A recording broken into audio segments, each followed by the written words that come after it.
Okay, more breaking news, in fact, coming in now. According to reports, the central government has forwarded its proposals to the group of ministers examining GST rationalisation. This group will be placing recommendations before the GST Council, which is the apex federal body on indirect taxation, comprising finance ministers from all states and chaired by Union Finance Minister Nirmala Sitharaman. So the procedure is going to be that the government is forwarding this proposal now to the group of ministers, who, of course, then will make their recommendations to the GST Council, Mitali?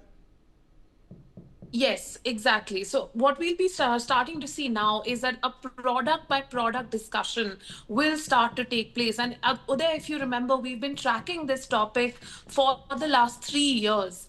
And every time, the GST Council meets, we discuss why there are certain commodities which continue to fall into the 18% or 28% brackets. For example, even sanitary napkins, which are essential menstrual health items, fall under the 18% bracket. Even health and medical equipment falls under the 12% bracket. So there are many goods which can be rationalized pretty quickly and pretty obviously into the 5% bucket. I think it'll be services where more of the debate will take place. That should, for example, legal services, as we were discussing yesterday, should legal services fall in 5% or 18%?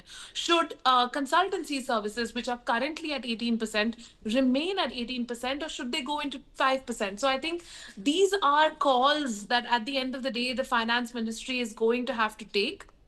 But the process is very clear that there will be recommendations made to the finance ministry. But at the end of the day, a hectic amount of industry organization lobbying is expected, because I mean, by lobbying I mean putting your case forward in front of the different ministries and making sure that the ministries understand what is the implication of rate A versus rate B for the industry's growth.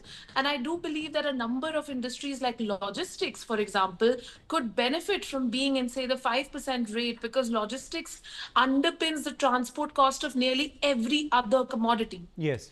Also, I think the debate. Sorry, please. Absolutely. And now, with the new rates set to come into effect, we are learning that as per the government's proposal, 99% items in the current 12% slab are to be moved into the 5% slab. 90% of goods and services currently at 20% would shift into the 18% tax slab, denoting a major revamp. So clearly, of course, there is a logic to all of this, Mitali Nikore, which is coming in. We are learning that 99% of the items currently under the 12% slab are to now go into the 5% slab, making them significantly cheaper.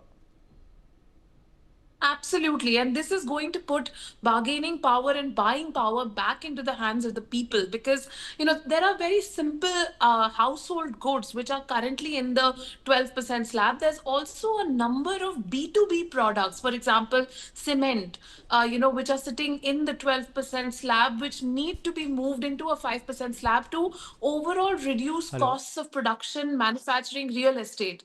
So at the end of the day, this would be a very helpful, move.